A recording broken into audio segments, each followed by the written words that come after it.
All right, I think we can get started. Are people still coming in from the waiting room?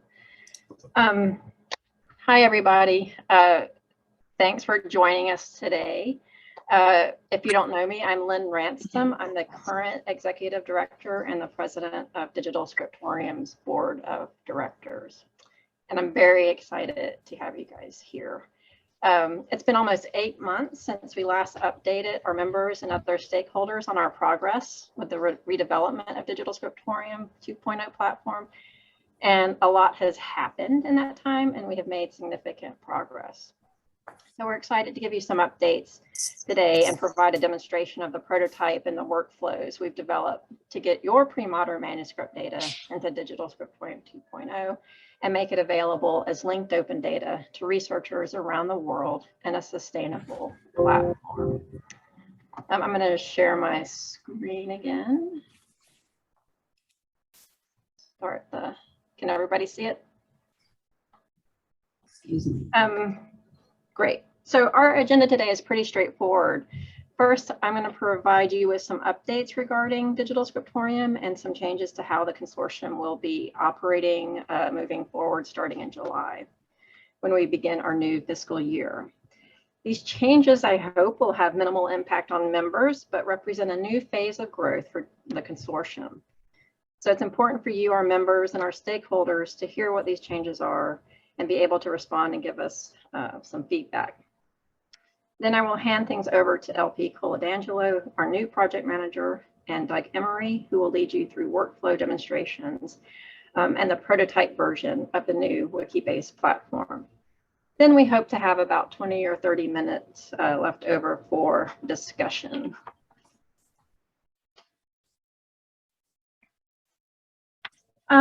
First, for those of you who may be new to Digital Scriptorium, I thought it might be useful to briefly explain what Digital Scriptorium is and the need for redeveloping its technical platform. First and foremost, it's a growing consortium of 37 members representing libraries, museums, and other cultural heritage institutions in the US that have collections of pre-modern manuscripts. Through the board of directors, Digital Scriptorium manages a database that aims to aggregate data on pre-modern manuscripts across member institutions. And the ultimate goal of this database is to be an online National Union catalog open to researchers around the world.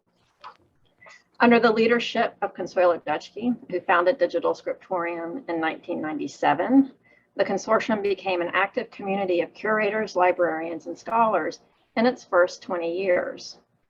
While the technology behind the original platform, which has been hosted at UC Berkeley for the last 10 or so years, is now outdated, this community continues to support and define what Digital Scriptorium will be as it moves into its next stage. In 2017, UC Berkeley let us know that it would no longer support the existing technology of the database, due to the fact that they would be transitioning to a new digital library architecture by 2020. This decision pushed the board of directors to begin thinking about changing the platform and rethinking our approach to the collection and management of the Digital Scriptorium data. In August 2020, thanks to the support of the University of Pennsylvania Libraries, we received a planning grant from the Institute for Museum and Library Services National Leadership Grants for Libraries program, which has made possible the new DS 2.0, or the DS 2.0, that we're demonstrating today. While I won't take up time going into details of the redevelopment process now, I would like to share the principles that the project team developed at the outset. These principles have provided the basis for every decision we have made in building the platform and continue to inform our practice moving forward. In the first place, we determined that as a National Union catalog, the primary function would be to help people find manuscripts, not to be a descriptive catalog attempting to provide researchers with all the information about a manuscript, which we felt could be better served by the home institution's record. This function meant that we could drastically minimize the standards of data entry to the point that all we needed to know was that an institution holds a manuscript. Anything else would be gravy for the researchers. And this really benefits those institutions that have collections but don't have the expertise on staff to come up with the metadata. We also determined that linking member data to and creating new linked open data authorities was the highest value benefit DS could offer members. These authorities include in-house manuscript ID records that will create a permanent identifier for every manuscript object in the US, and a name authority that will allow us to create records for people associated with the production and trade of manuscripts that are not otherwise represented in existing authorities such as the Library of Congress Name Authority or the Virtual International Authority File. Doug Emery will be speaking more about the manuscript ID authorities, but I'll just mention here that these will be key to linking our members' data to Wikidata and our sustainability plan by offering a permanent linked open data presence of each manuscript if DS were to go away. We also felt it was important that members maintain the master record in their own institutionally preferred formats to remove the burden of maintaining 2 records for each manuscript in their holdings. And finally, we determined that as a finding aid, images were not necessary and were in fact a high barrier to sustainability. But we could work, and we do work, to make the technology available to share images via our platform. These principles help to define our vision and ultimately our workflow for Digital Scriptorium 2.0, which is sketched out here.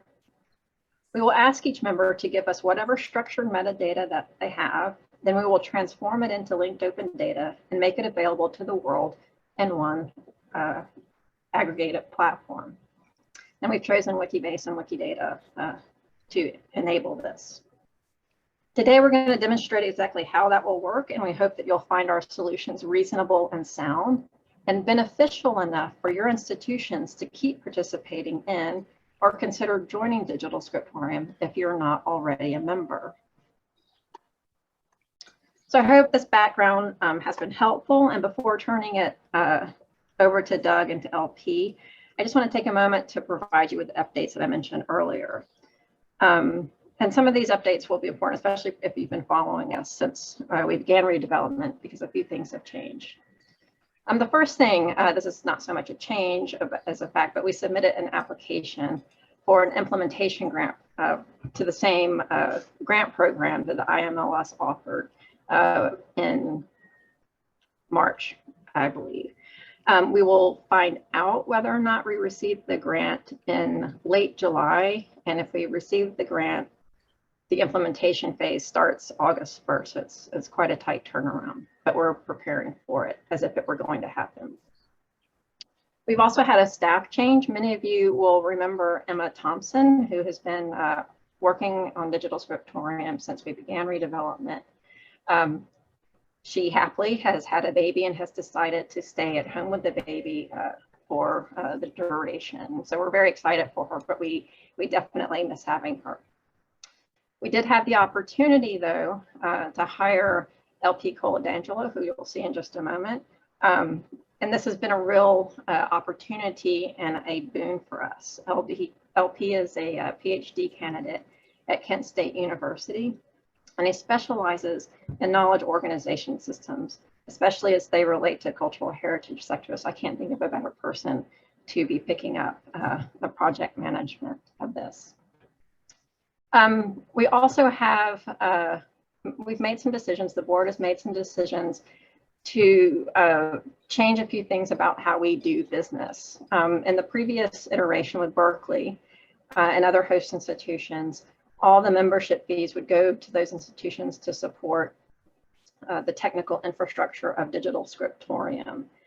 Now that Digital Scriptorium is moving to Wikibase, which is an open source platform and can be hosted independently from an institution, what we now want to do is use those fees to support project management going forward.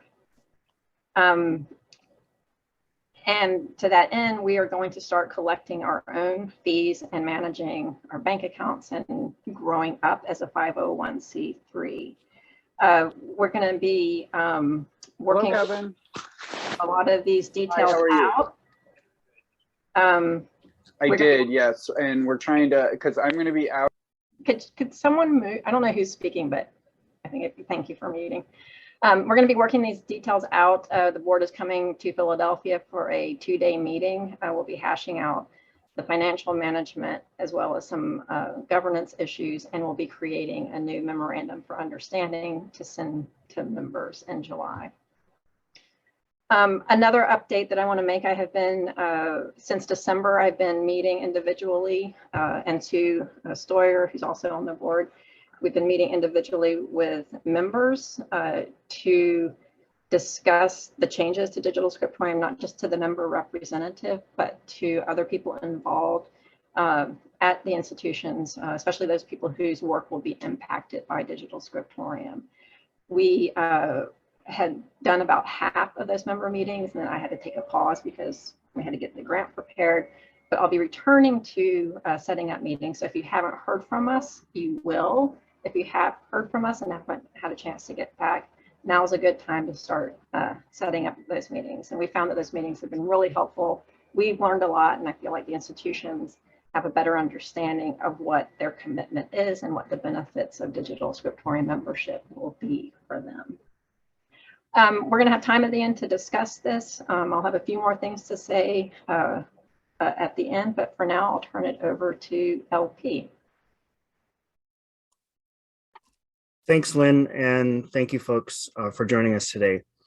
If we can, perfect, hit the next slide. So what we have here is basically all of the metadata that we will be taking in from member institutions as part of our data model. So this is the stuff essentially that is relevant to what we're doing moving forward. And I'm going to walk a little bit through the process of what happens when those records come in or are extracted from your records, and how we enhance them, and then how Doug will cover then what process happens when those records are pushed into and imported into our Wikibase instance.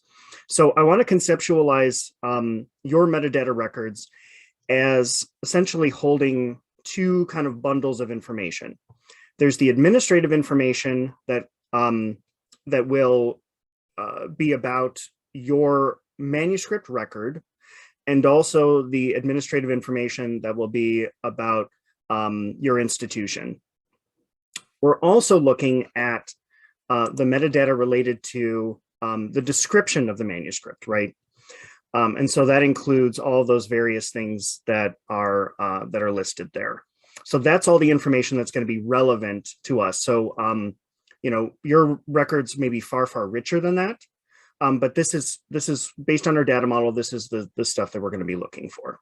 We can go to the next slide. Now, as Lynn said, what we're doing is we're not really touching your records in the sense that as your records come to us, and as all of those fields are populated with particular strings or structured values or what have you from value vocabularies or your identifiers, we're taking that in and we're representing it as is. We are also enhancing some of those values relative to authorities in a linked data environment. So you may use an authority value from a subject heading system. You might use particular genre headings. You might use particular material format controlled vocabularies. And where you're doing that, we are now going to make sure that that is represented in sort of the linked data environment in terms of the knowledge graph that is the Wikibase. So I'm going to walk a little bit through the specific elements that are highlighted in red to talk a little bit about what that enrichment process looks like. And we can go to the next slide. So I'm going to do this sort of like in order from least complex to most complex, and also let you know that we basically tested out two enrichment or two transformation workflows, one in which we took in all of the data and then subsequently did a number of transformations or enrichments on an entire large data set. And then the other that we actually came to find was a more appropriate workflow was basically to create these authoritative or canonical lists, data dictionaries, if you will, of your values and then attach them or link them to an authoritative value for which we have a persistent URI. So the first one that I'm going to walk you through is related to the physical format, the material. The way this works is that from your records, there's a script that extracts those terms, and then those terms are matched to a controlled list that comes from the art and architecture thesaurus. In every single one of these cases, we retain this code, the JSON code that's used, the recipe that's used to transform this data, which happens, I should mention, in OpenRefine, which is a common piece of open source software that's used to work with messy data, but also to process this reconciliation process. So there are built-in services in OpenRefine, particularly for linking to Wikidata, for linking to the Getty vocabularies, and some bespoke services that have been developed or written for some other controlled vocabularies or KLS. So in the case of materials, this is the one that's basically the most low tech, where we take a value and we link it based on a controlled list that we already have. So we're developing this controlled list from AAT. There's actually no reconciliation process that happens in terms of a reconciliation service retrieving data. We can go to the next slide. So this is where it gets a little bit more fun. So this is where we're actually taking the data, cleaning it, copying it, splitting off values, and then reconciling each of those individual values to something in a matching vocabulary. In this case, for places, we're using the Getty TGN. And again, every time that we do these transformations or these reconciliations, we are retaining the JSON code so that not only that we have that in place, should we lose the data for some reason, we can do this operation again. But every time we are also generating, again, that data dictionary or that authoritative list of matching entity to entity from a string value in your record to a URI in a linked data authority. We can go to the next slide. You'll see this process just kind of gets iterative over time. Where it comes to languages, we take the information as it's recorded in the original record, and that also sometimes includes some language codes. So where it says language as recorded and the language code on the third column. And basically what we do is we aggregate that information in order to match it using the Wikidata reconciliation service in OpenRefine, which then gives us the language codes we need, those ISO 639.3 codes.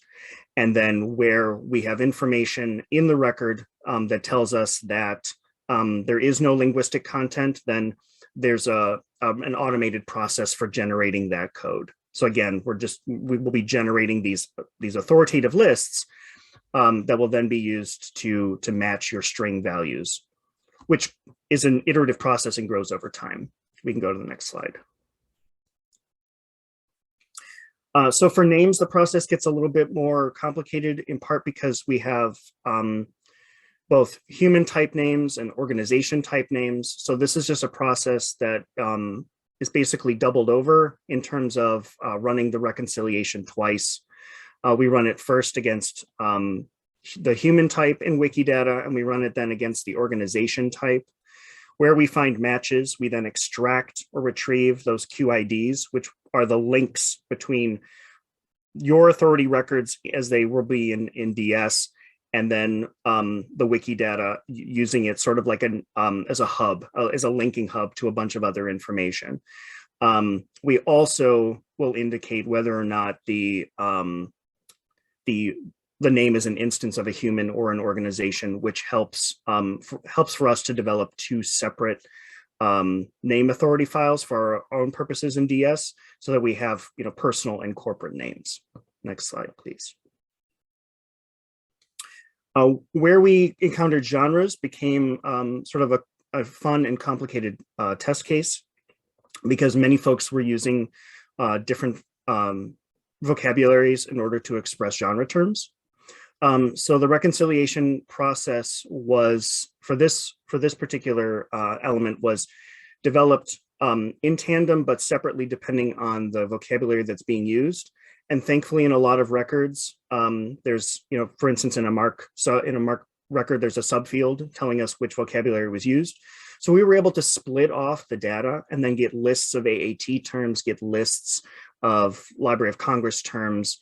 And so as those, as we find new vocabularies and we can match them to their linked data components, then that will become an enriched process as well in terms of making sure that, again, your data is linked to the same authorities that were used in order to populate those fields. Next slide. And then finally, we had the question of subjects. We decided that the best workflow was to split off named entities as subjects and then topical subjects as two sort of sub-reconciliations. This helped us in the case of where names and titles can be searched separately from, or at least can be reconciled separately from topical headings in order to get the right matches. We're using a reconciliation service that connects to the FAST vocabulary.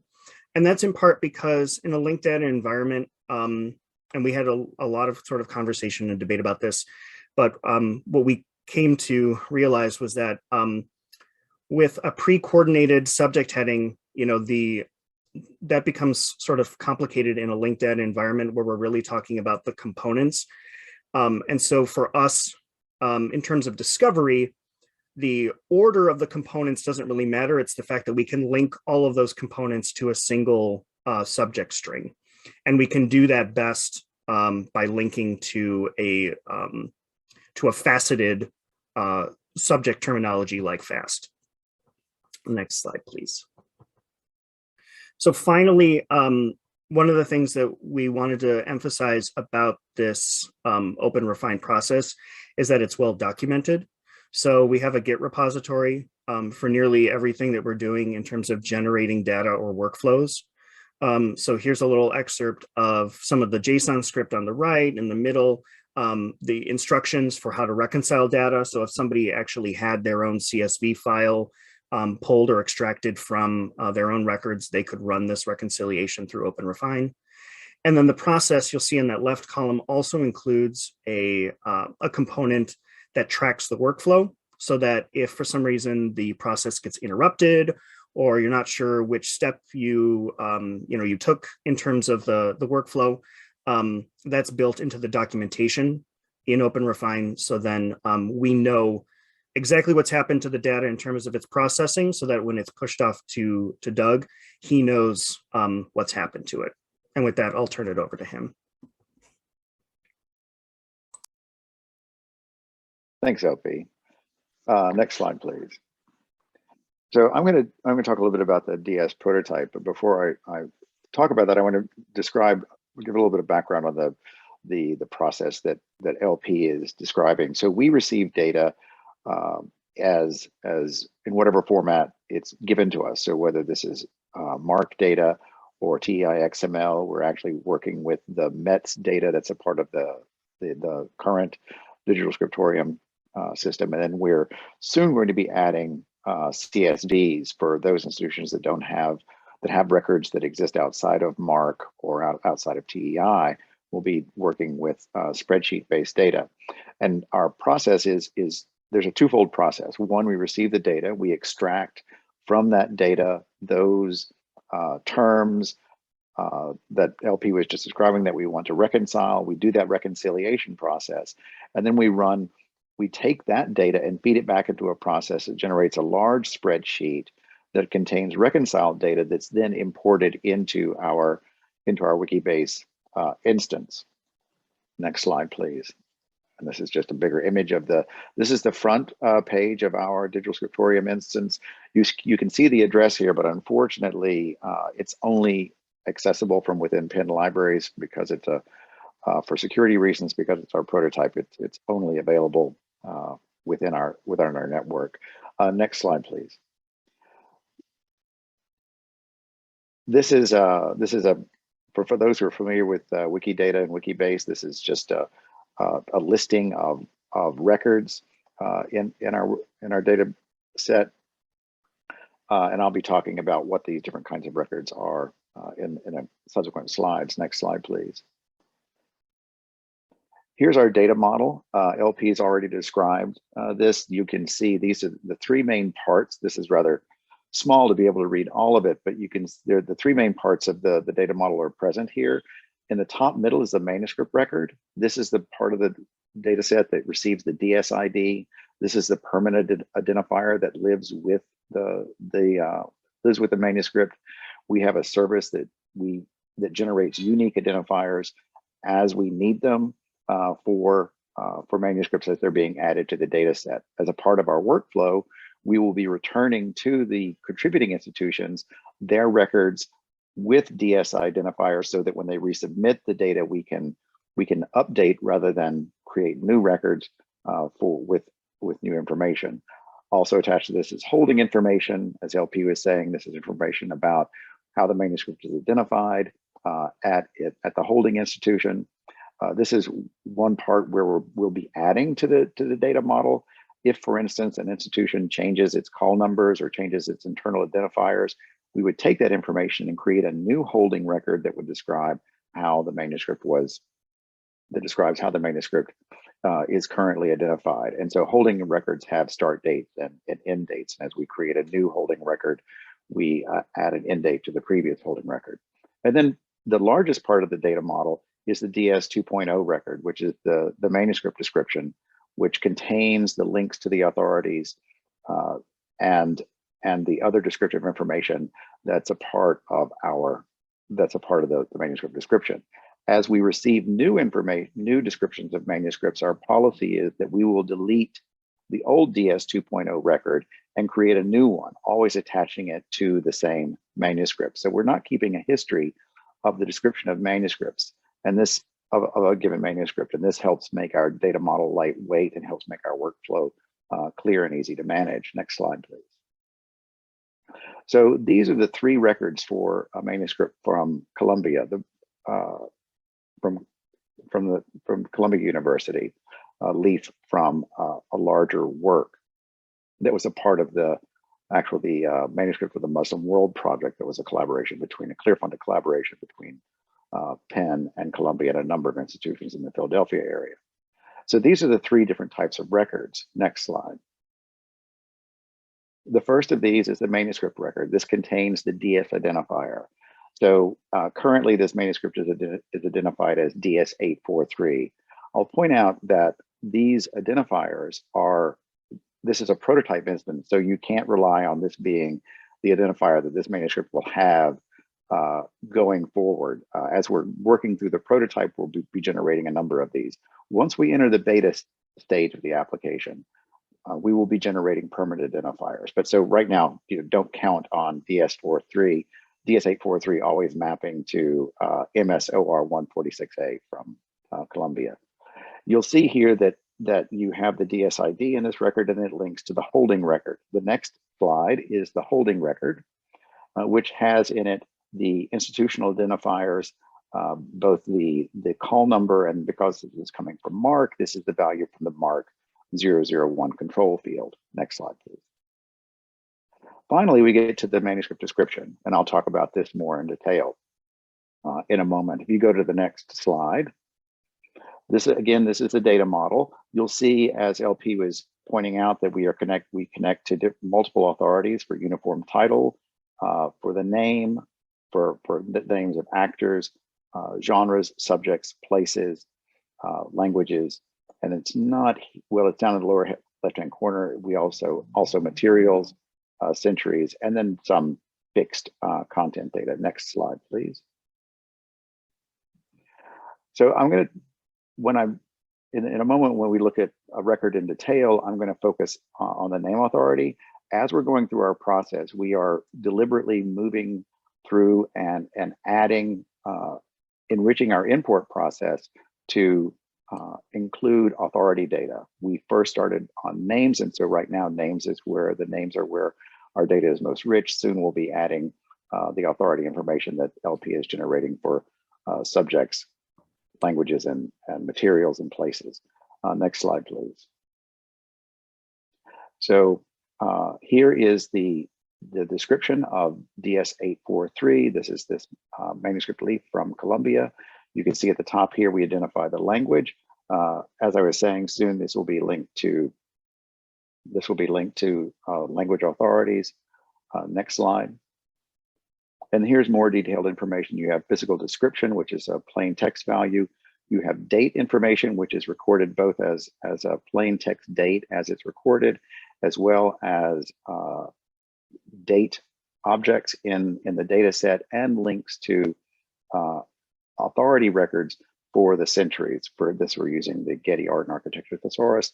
And then finally, the name record. You'll see that we have an associated name. The name has a role, which is, in this case, author. Where it's available, we present the name both in Latin and in the original script, in this case, the Persian script, and then the link to the name in an authority file. Next slide, please. Oh, sorry, there's some animations here. So next, you can just hit, like, I think once, twice more. So this is the record from, this is the MARC record from Columbia's catalog, and you can see here the values that we're pulling for author, production information, as well as the physical description. Next slide. So this is our name authority record. It's not present yet, but we are going to be generating DS name IDs. So just as there's a DS ID for the manuscript that this name is connected to, DS843, there'll be a DS name ID, which will be something like DS name, 1222. And we have the service that does this has already been written, and I'll be integrating it soon. You can see here, this is pretty much all that's in our name authority record. Is we have the instance of, it's a personal name. LP was pointing out that we deal with both, we manage both human and corporate names. And then finally, we have the Wikidata IQ ID. And this is perhaps the most important part of our name authority record. This is the piece that links it up to the larger world of linked data on the web. Next slide, please. So this is no longer, we are no longer in our Wikibase instance. We're now looking at Wikidata. And this is the record for this name on Wikidata. And this is, I actually just sort of landed on this one rather happily because the information here is very rich. This is a very well-known person. So if you scroll down, scroll down, next slide, please. You'll see that associated with this record for Jami, I apologize for my pronunciation. We have an image, you have information about computationally accessible information about the sex or gender of the individual, country of citizenship, next slide, as well as rich birth and death information. There's actually much more as a part of this record that's not being shown here. And then finally, and quite importantly, on the next slide, you'll see identifiers. The first one that's listed here is the record for this individual in the virtual international authority file. And then there are many others. You see the Vatican Library, the Library of Congress appears here. I think that there's 20 or 30 different identifiers that are associated with this name alone. We soon will be adding, working with the Wikibase community. Once we have our DS name identifiers, we'll be working with the Wikidata community to create a property for DS names, as well as DS IDs for manuscripts, and adding that information to Wikidata, so that not only will you be able to go from Digital Scriptorium to Wikidata, users of Wikidata will also be able to find information about people and manuscripts in Digital Scriptorium. Next slide, please. Finally, as Lynn was saying, while we will not be storing images in Digital Scriptorium itself, we will be linking to and using, where available, IIIF manifests. Next slide. It's actually just an animation. And so you can see here, this is the pen manuscript and this is the link to the IIIF manifest that's available from Penn libraries. And when we build our we'll be working on a front-end user interface, and the front-end user interface will take advantage of this so that users will be able to browse images along with have a nice human readable version of the data that's stored in our linked data set. So next, now that as we're working through, sorry, not next slide, sorry, my bad. As we're working through this data set, one of the things that's very important to us is that as we add new values, as we continue to flesh out our importation process and flesh out our data reconciliation process, we want to make sure that that the data set is complete and accurate, and that we're representing all the data that we expect. And so next, LP is going to talk a little bit about the process that we use for validating the data after we've added it to our Wikibase data set.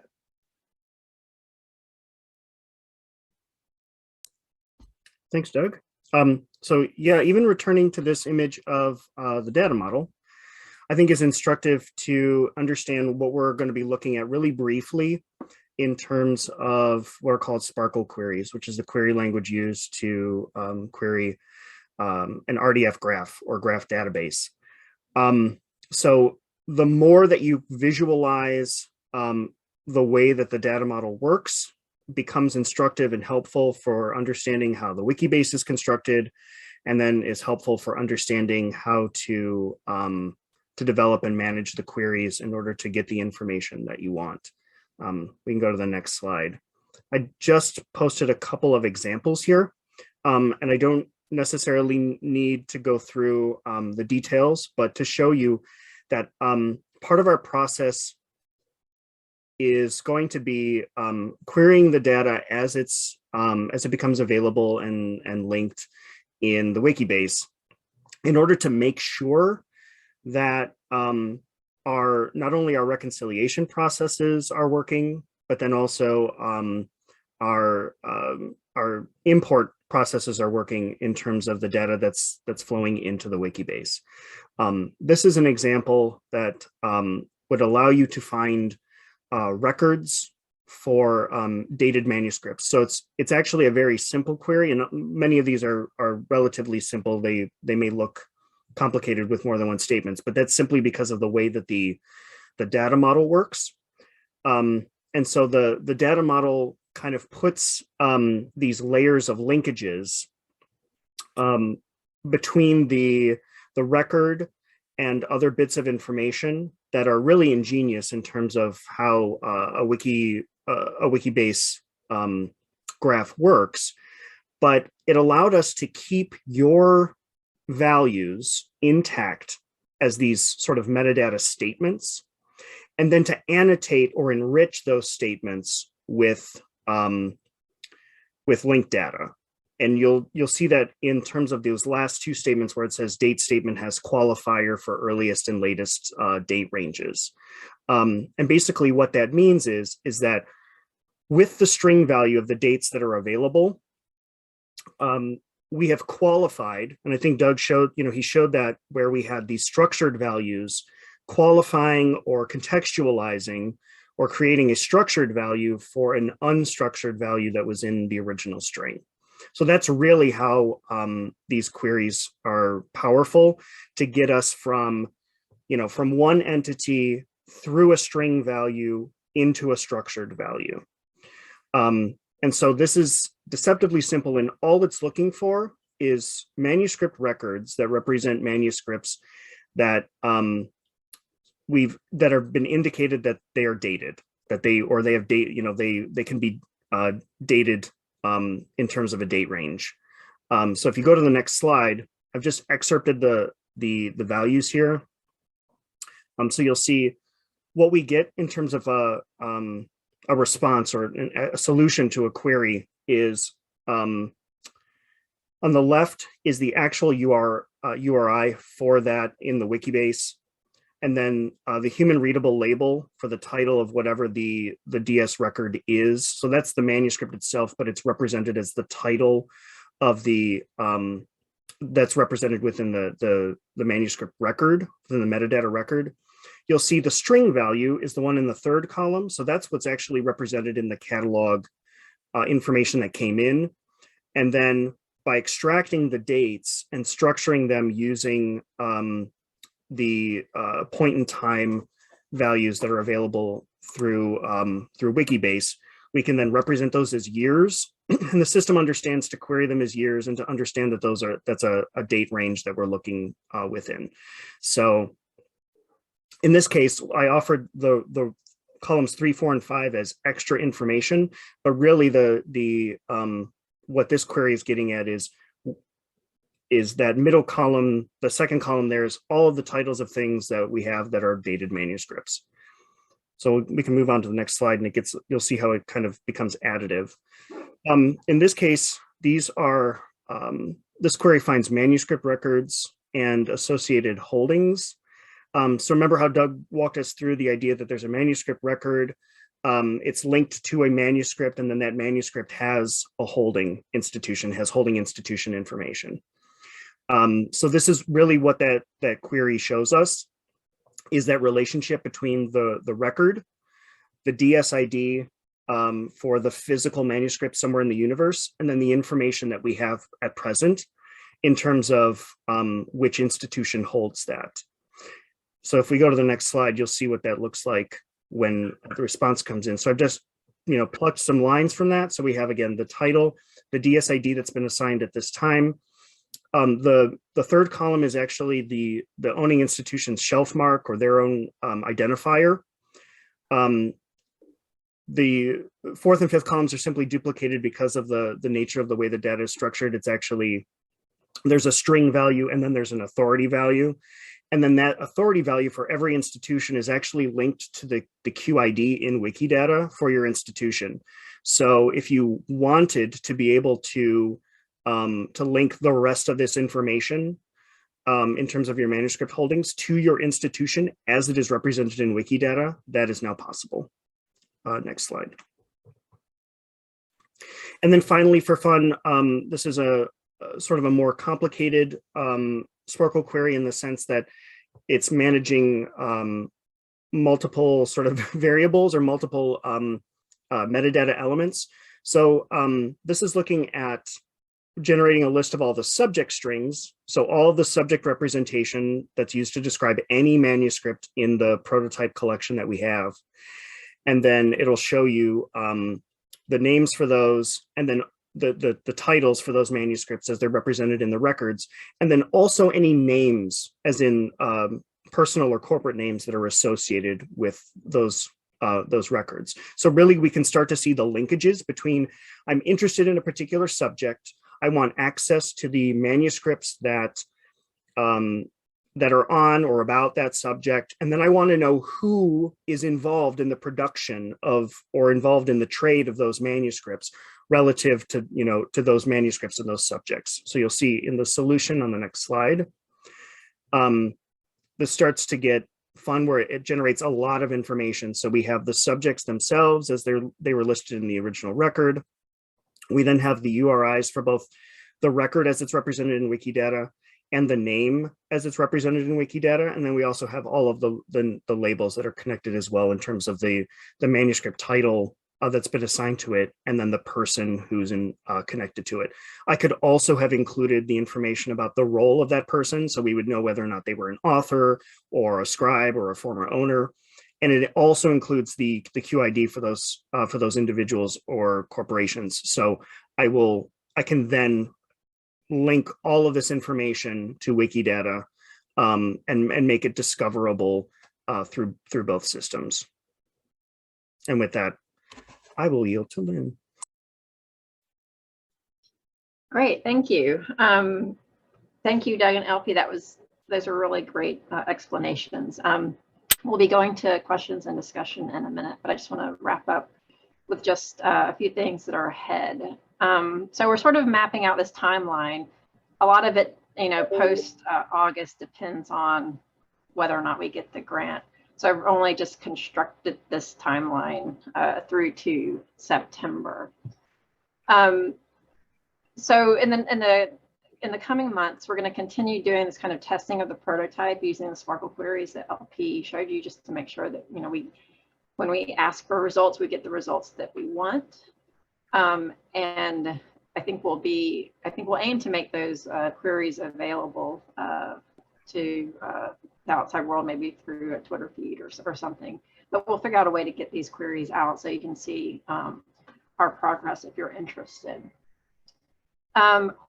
Also, as I mentioned, we're going to be updating the Memorandum of Understanding for membership. This is the document that we will give to you as members so that you know what you can expect from Digital Scriptorium and you have an understanding of what we expect from you. So like I said, we'll be working on that intently in the first week of June when the board gathers in Philadelphia.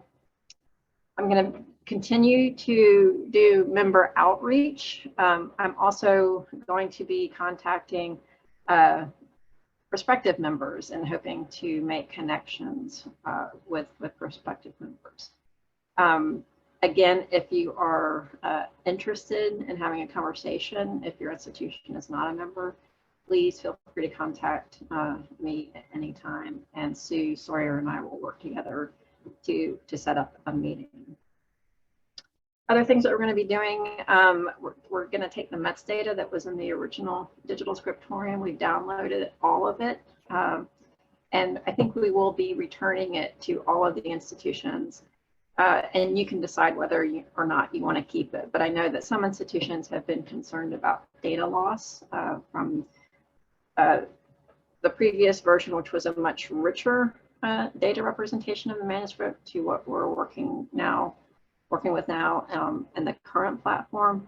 So we'll just consistently, give this out to all the members who had data, just so that you can feel confident that you're not losing any information. I just want to mention a few initiatives that we're going to be exploring in the coming months. The Ransom Center in Austin, Texas will be rejoining as a member in the coming year. And we are working with them on a sort of related offshoot project where they have a lot of binding waste in printed books, but don't have a way to catalog it. It's not practical to make MARC records for each of these fragments. And so we're working with them to develop a spreadsheet that will allow them to record data about these fragments, and then we can publish it on Digital Scriptorium. And this is something that we think that many institutions will be interested in taking advantage of. And so I'm especially grateful to the Ransom Center for working with us on this project. Another project that we are looking into doing with the Hill Museum and Manuscript Library. I'm sorry for the abbreviation, I should have spelled that out. But one of the things that we want to do, and if we get the grant especially, this will be a large component of the grant, is to start develop a training program for manuscript description in a linked open data context that we can invite member representatives from member institutions to workshops, either in person or online, that will help build skills at our member institutions for basic manuscript description. So not necessarily giving you the expertise of becoming a manuscript scholar, but just how do you identify manuscripts in a linked open data context so that you can get your data out there quickly, efficiently, and without putting too much of a burden on your institutions to look for a high level of expertise. So in August, we'll know by the end of July whether or not we're going to have the grant. We're also in August going to be running the Digital Scriptorium board elections, and we're looking to fill 2 positions. So if anyone is interested, if a member, a representative, a voting member representative, that is some institution that pays fees to Digital Scriptorium. If you are interested in participating on the board, we encourage you to contact us, and we'll be sending out a request, a call for nominations shortly.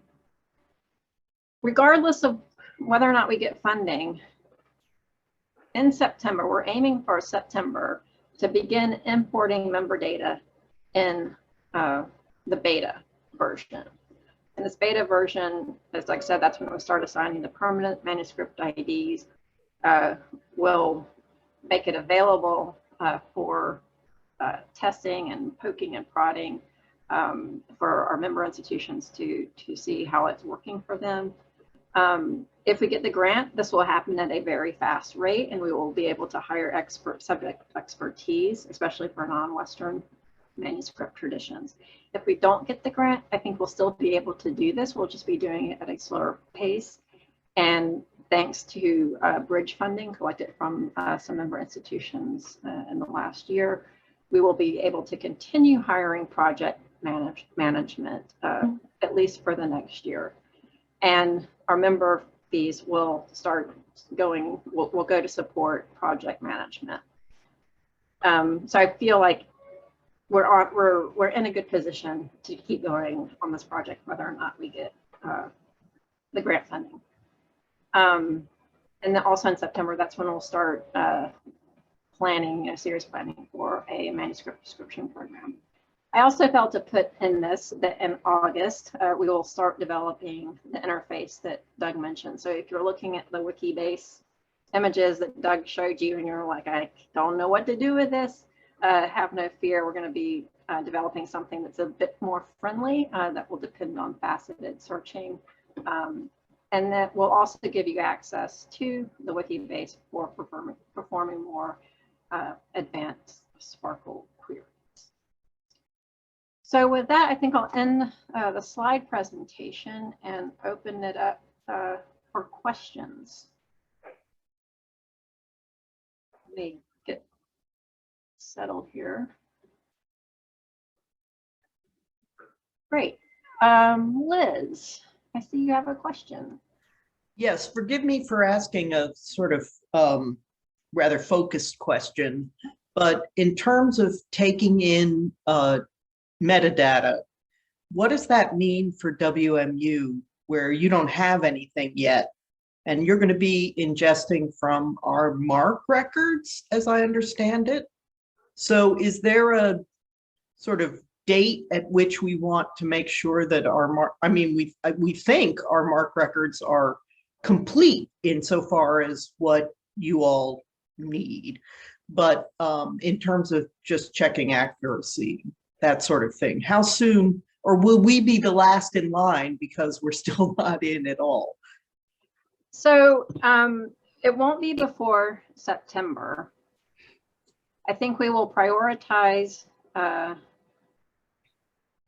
think we're going to prioritize getting the legacy data from institutions that don't otherwise have a way to make their manuscript data available. We'll get that data in the beta version first, and then we're going to start reaching out to institutions and working with you on the timeline that will suit you best, right? So you can decide, let's say in November, we'll reach out to you and you'll say, no, we're not quite ready yet, but give us a couple of months. And so I don't have a firm schedule. Maybe that's something that I'll work on developing over the summer a little bit more tightly of when we'll be taking member data. But that's right now, that's the plan. So it will happen in conversation with the member institutions, but not before September. Thank you. Could I ask another unrelated question about the training that you're planning? You're hoping the training program you're hoping to develop? Yeah. Would, even though I'm not affiliated with a member institution, would I be eligible to take that training? I would say so. I would say that you might have to pay for it. Like, what we would prefer to do is not to have our member institutions pay for these training programs. We would certainly want to open it up to anyone. But it all depends on the funding and how we can fund it. But if that's not a problem, we would certainly love to have you come.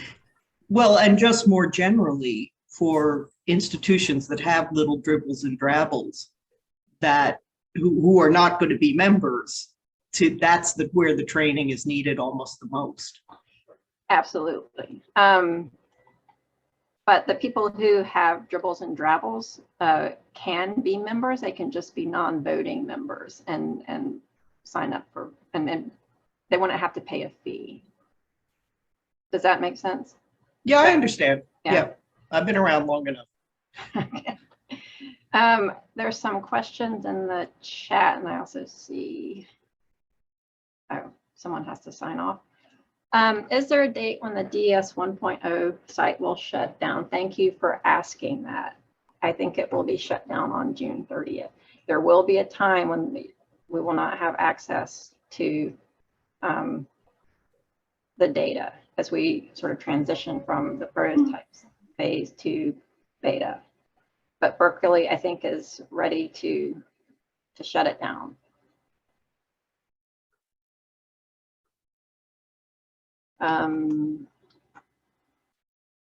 Josh, do you have Josh Westgard? I see your hand is up. Yeah, hi, thanks. So I'm at University of Maryland, College Park. We are not members. I don't think we have any manuscripts to speak of here, but I'm very interested in the topic, and congratulations on what you've accomplished so far. I think it looks great. You made some really good decisions on some of the questions, I think. I have a question about the dating, the way that you're doing the dating. So I think it's very ingenious to map those kind of fuzzy paleographer dates onto the the integer values or what have you. Are you going to publish your somewhere your rules for doing that mapping? So for example, when a paleographer says 13th century EX superscript, what does that mean to you? I hear different opinions about that. It means obviously late 13th century, but what is late 13th century? How do you map that onto exact years? So, yeah. Sorry, go ahead, Josh. So I have a second question, but maybe you answer that first.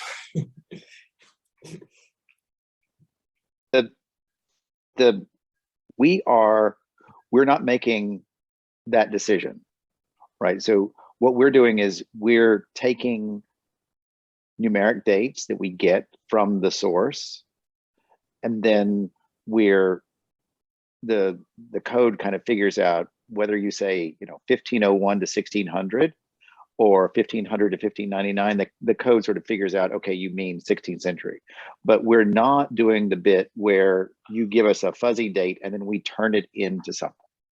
And I think that we haven't really had to cross that yet, because our data mostly has that information. And I think that as much as we can, I want to put it onto the institutions to put their dates on it, so that we're not, because we don't want to be in the business of making decisions like that, where we could perhaps in training we could make recommendations, but really it's up to the institutions. They may have different standards, and we don't want to sort of, that's a step that we don't want to take, participating in that discussion. Okay, yeah, that makes sense. I guess I didn't realize that. So your members are supplying you with actual year range for their dates. Okay. So my other question relates to Wikidata and use Wikidata. I think you made the right choice not to have versions of the descriptions,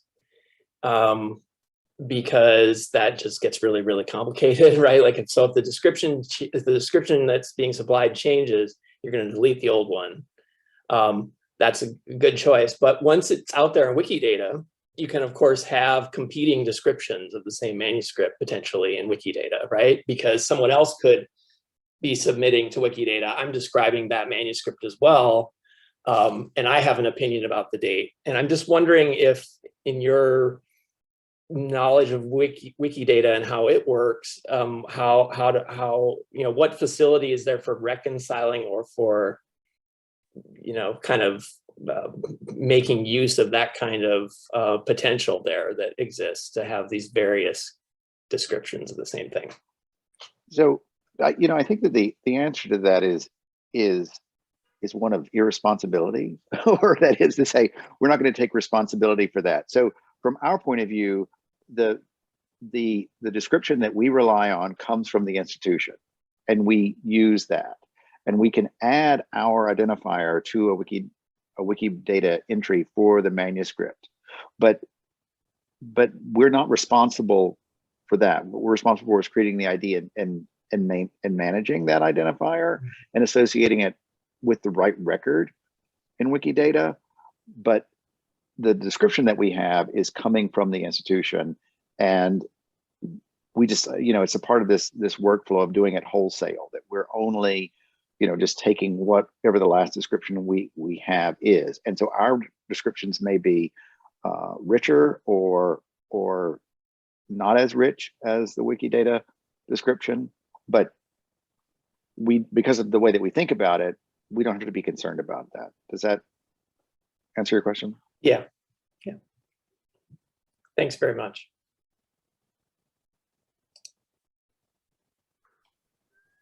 So Elspeth is asking, has anyone from DS prompted in the chat, prompted the Wayback Machine to crawl and capture DS 1.0 site in anticipation of the takedown? We've been in conversation with Berkeley about how best to do that. To be honest, I'm not sure. We haven't talked about the Wayback Machine to crawl and capture the site. It sounds like, one of the strategy we were looking at was Internet Archive, but that means archiving every single page, which is not sustainable. But I will start that conversation again with Berkeley in the next week and try to come up with an answer. We've been really focused on getting the workflow developed and the documentation, and probably less so on communication with DS members, but that's something LP will be working with me to start opening those channels of communication back up again, whether that's through our Twitter feed or direct mail through the MailChimp letter that I sent out to invite you to this meeting. So yes, so I'll make a commitment that by the end of by the middle of June, we'll have some kind of strategy worked out to communicate with you about how to save this data. But it doesn't appear as easy as you might think based on my limited understanding of the process. But I do encourage institutions to do this for yourself if you can work this out in the meantime. And if you can work it out, let us know how you're doing it.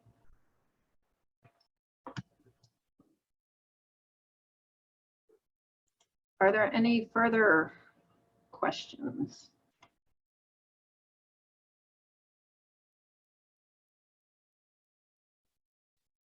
All right, well, if there aren't any further questions, thank you everyone for coming. We're very excited about the progress we've made so far. Doug and LP have been working really hard, and I'm extremely lucky to have them on our team. I did have a slide that I took down that acknowledged the efforts of everybody at Penn who's been supporting this project. Amy Hutchins, who's our manuscript cataloger, Jim Hahn, who's the metadata, the head metadata librarian at Penn, and John Mark Ockerbloom, who's the digital library architect. They've been very supportive, as well as has members on the steering committee. So Andrew Hicks at Cornell University, Deborah Cashin, who is here, who is awesome, and we love her, and we're not going to let her retire and go sailing off into the sunset if we have anything to say about it. Gosh, I'm blanking on who else is on the steering committee. Ray Clemens and Deborah, can you help me out? Lisa Fagan Davis and Liz Hebert, that's it, from Bloomington. And they've all been very helpful in sort of guiding us and helping us move forward and stay on focus. I I think that's it. Everyone have a good weekend. Stay tuned.